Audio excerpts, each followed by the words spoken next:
Kami dari kelompok 6 akan mencoba membahas tentang buku analisis sistem dinamis bab 14 yaitu tentang pemindahan beban.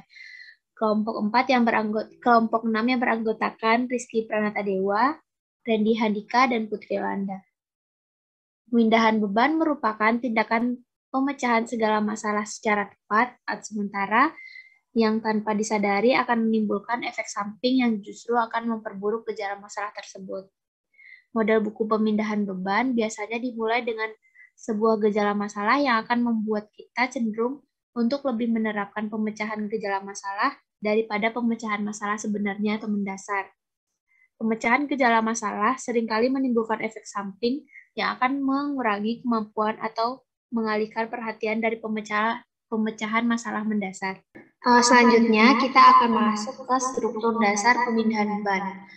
Terdiri atas pemecahan gejala masalah, pemecahan masalah mendasar, dan efek samping.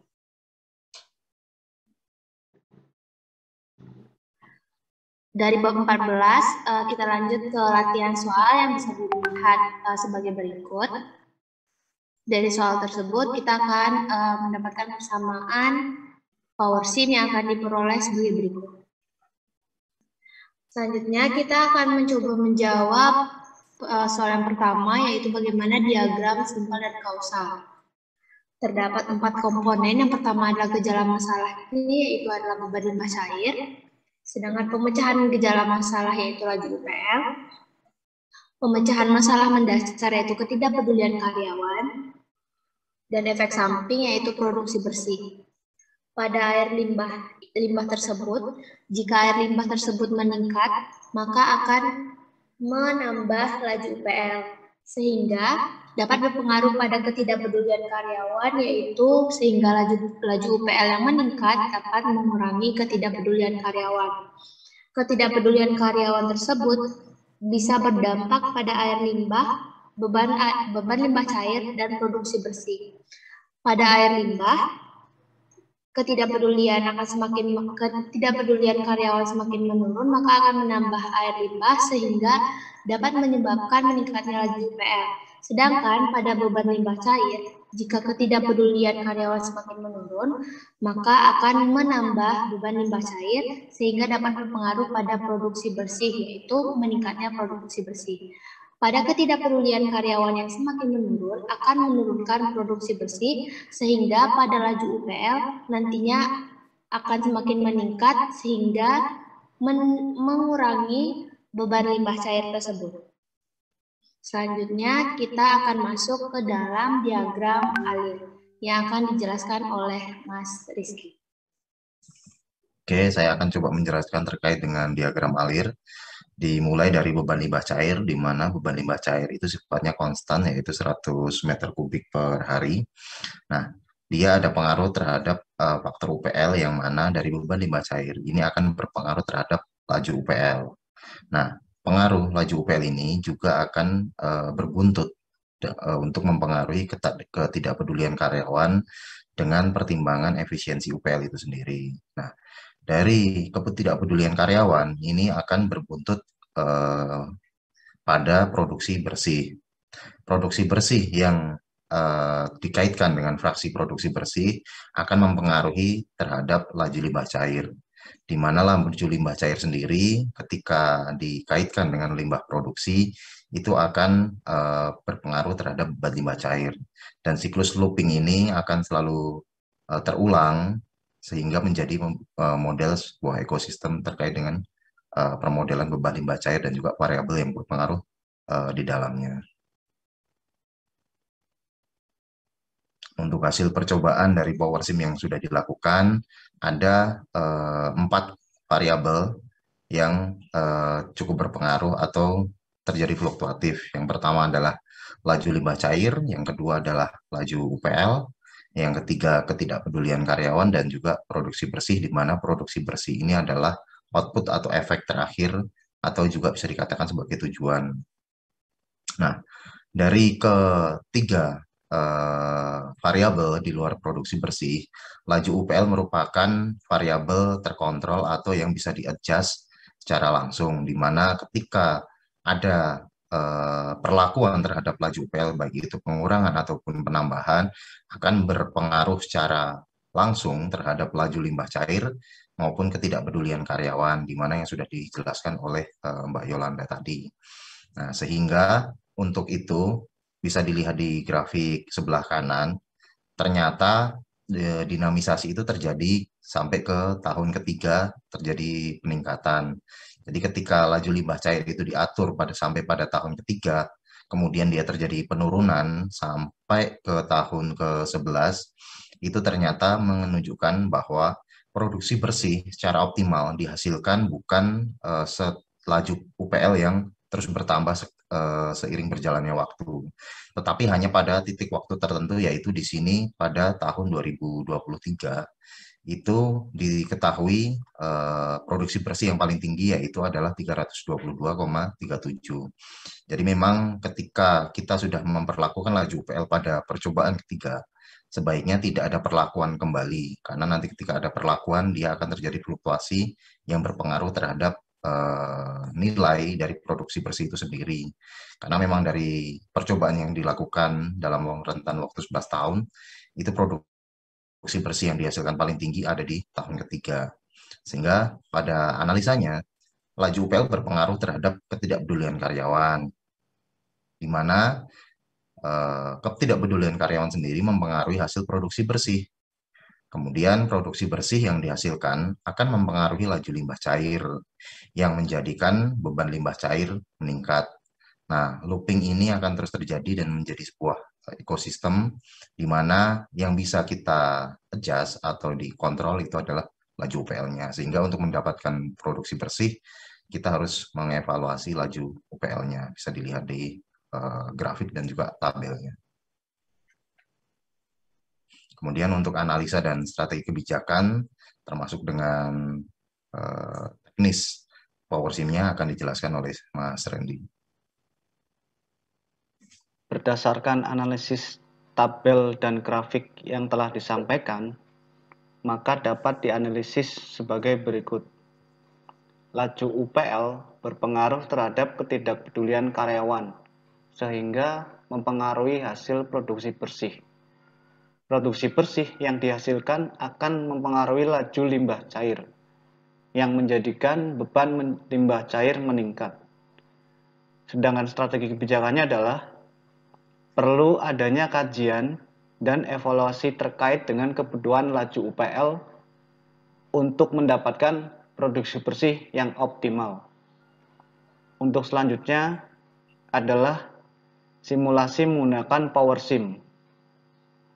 Baik, terima kasih. Di sini saya akan menjelaskan bagaimana membuat diagram simpang kausal yang nantinya akan menjadi referensi diagram alir, kemudian tabel beserta grafiknya. Software yang digunakan menggunakan PowerSim 10. Nah, di sini kita akan membuat diagram simpang kausal pada analisis dinamis pembinaan beban berdasarkan analisis soal. Di sini sudah diketahui gejala masalahnya, pemecahan gejala masalahnya, pemecahan masalah yang mendasar, serta efek sampingnya. Kita mulai membuat elemen-elemen pada diagram simpang kausal. Kita pilih oval tool.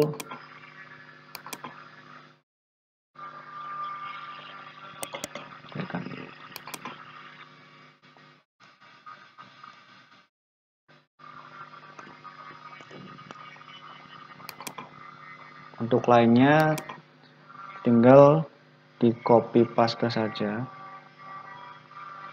Kita edit.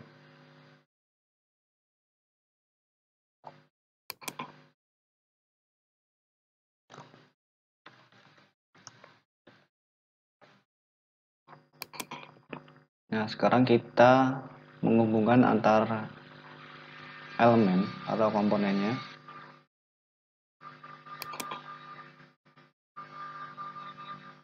Ini elemen utamanya, air limbah.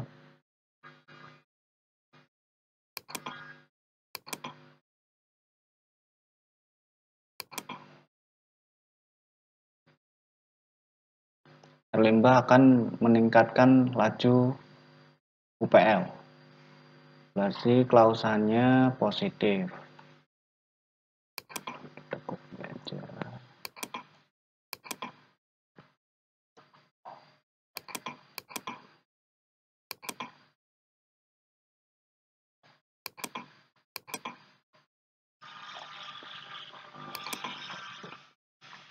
Laju UPL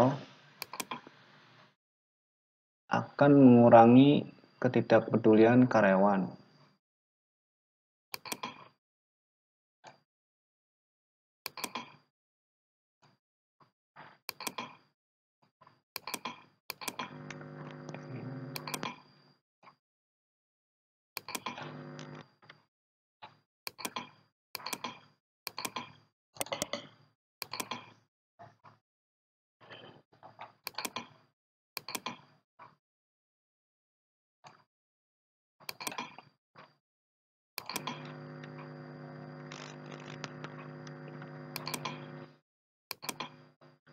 Ketidakpedulian karyawan akan menambah air limbah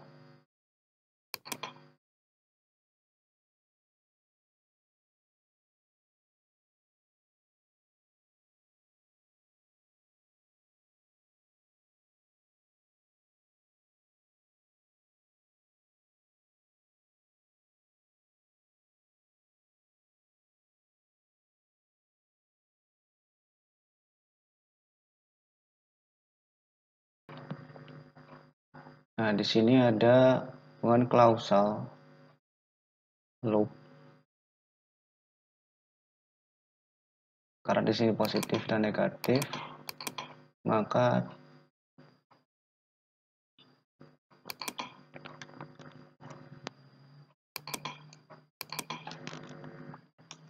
simpelnya negatif.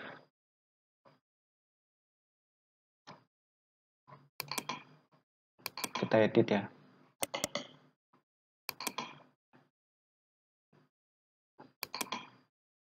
Line.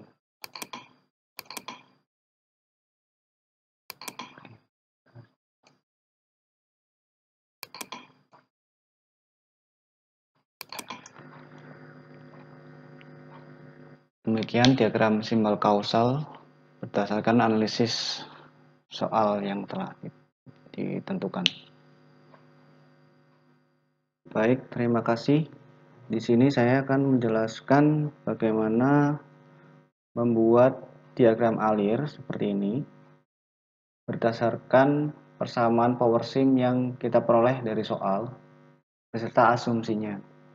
Pertama yang kita buat adalah level, menentukan levelnya. Dari sini kita klik aja, misalnya nama. Di sini masih tanda tanya karena belum terdefinisikan. Kemudian kita membuat flow atau flow rate seperti ini, ada 3 menggunakan ini. Laju limbah cair ini arahnya masuk sebagai inputan, sama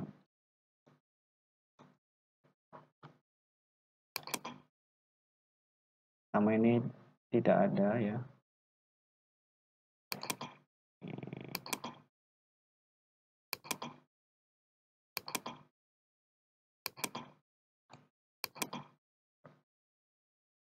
Selanjutnya kita membuat konstanta, ada 3 ya, kita copy bisa ya, cepat.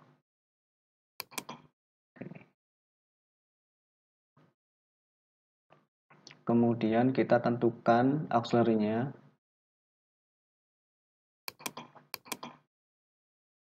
auxiliary.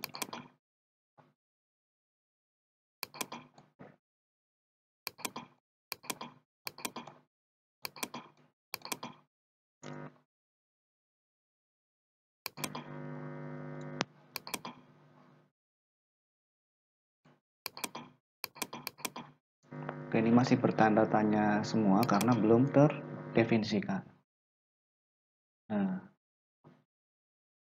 di sini laju UPL itu dipengaruhi sama efisiensi. Makanya ada garis yang mengarah ke laju UPL.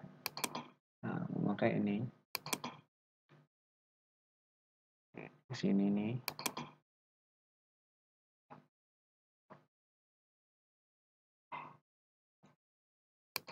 Kita definisikan ya, contohnya itu di situ 0,3. Kita apply. Kita hilang, sedangkan sini masih ada, kita ini apply. Nah, ada kan? Hilang. Untuk lainnya sama prinsipnya. Kita definisikan dulu semua nilai-nilainya yang ada di elemen ini. Oke, kita langsung ke kasusnya langsung ya. Di sini udah terdefinisikan 0,3 ya. Hubungan dengan laju UPL. Laju UPL ini dipengaruhi oleh efisiensi UPL dan faktor UPL-nya. Kita masukin rumusnya. Rumusnya adalah efisiensi kali faktor UPL. Masukin nilai apply, oke. Dan ketidakpedulian karyawan. Kita masukin nilainya. Bisa langsung ketik sendiri atau pakai ini function. Kita cari grab curve. Nah, di sini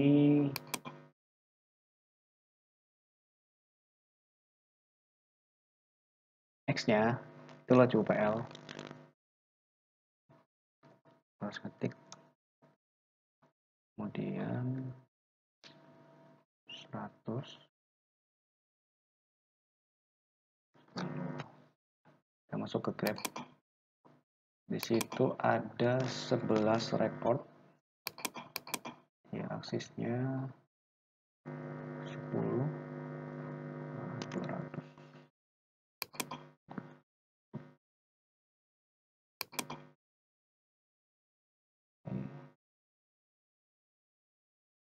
Nah, karena udah di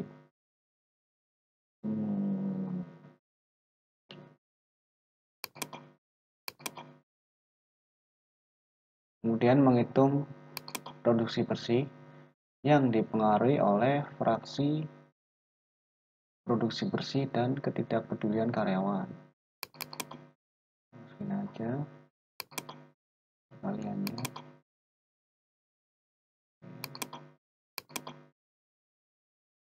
Selanjutnya laju limbah cair itu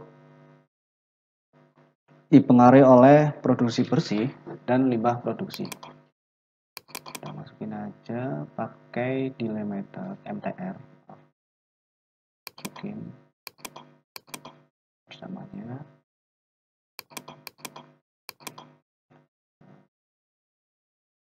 Untuk faktor UPL juga sama.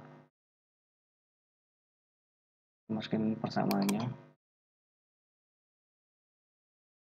Nah, pastikan tidak ada tanda tanya ya di antara ini.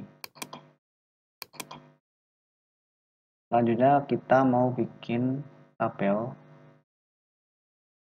dan grafiknya.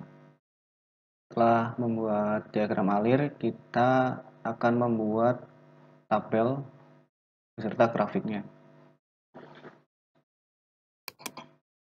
Pilih icon ini, tabel. Klik aja. Nah. Untuk men-setting ini, kita klik kanan aja, properties.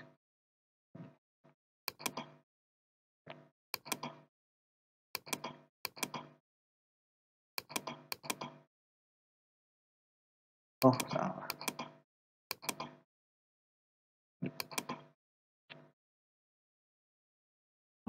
Untuk selanjutnya, setelah kita membuat diagram alir, kita akan membuat tabel beserta grafiknya. Ada icon tabel.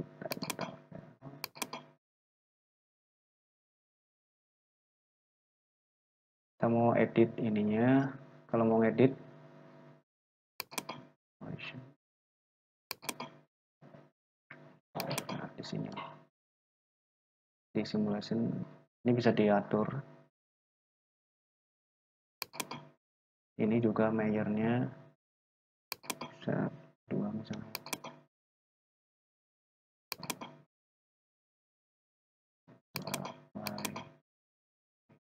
Karena 1 aja.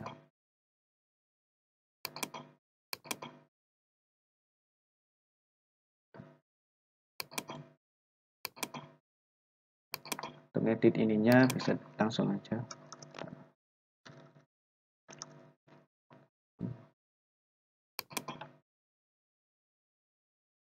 Untuk memasukkan nilai ke tabel, nilai ini ke tabel, kita tinggal drag aja ya.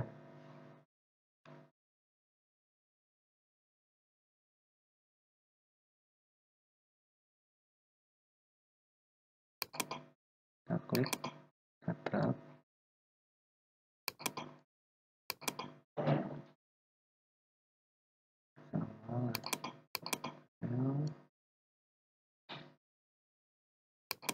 Tidak pedulian karyawan.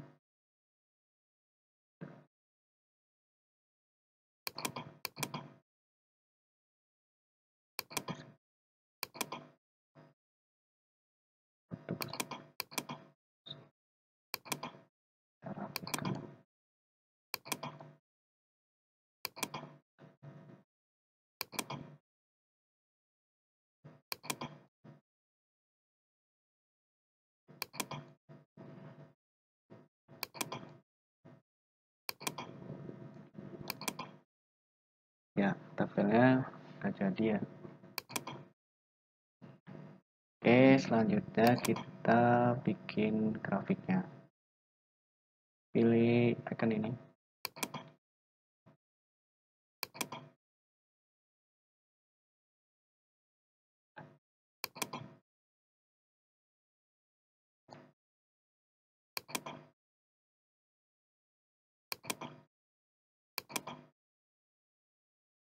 Sama seperti tabel, kita drag.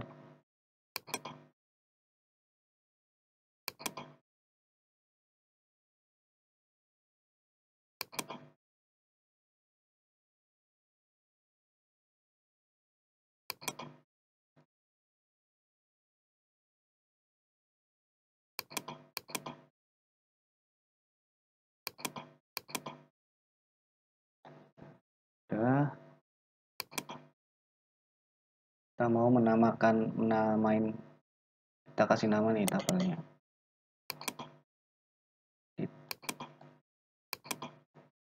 Text, title-nya misal.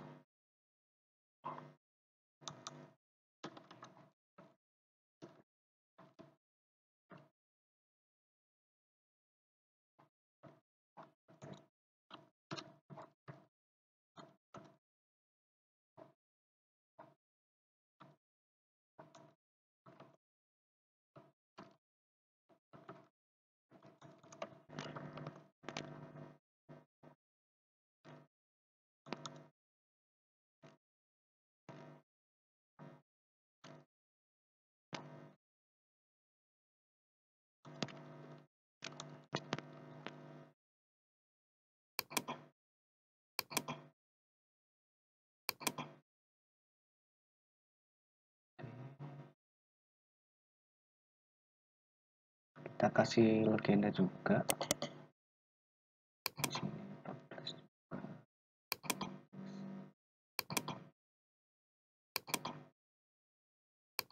Akses.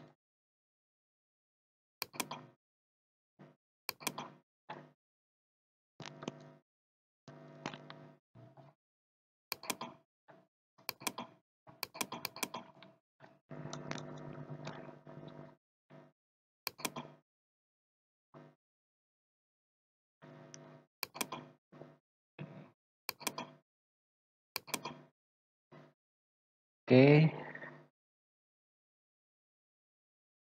Demikian cara membuat tabelnya dan grafiknya menggunakan PowerSim Studio 10.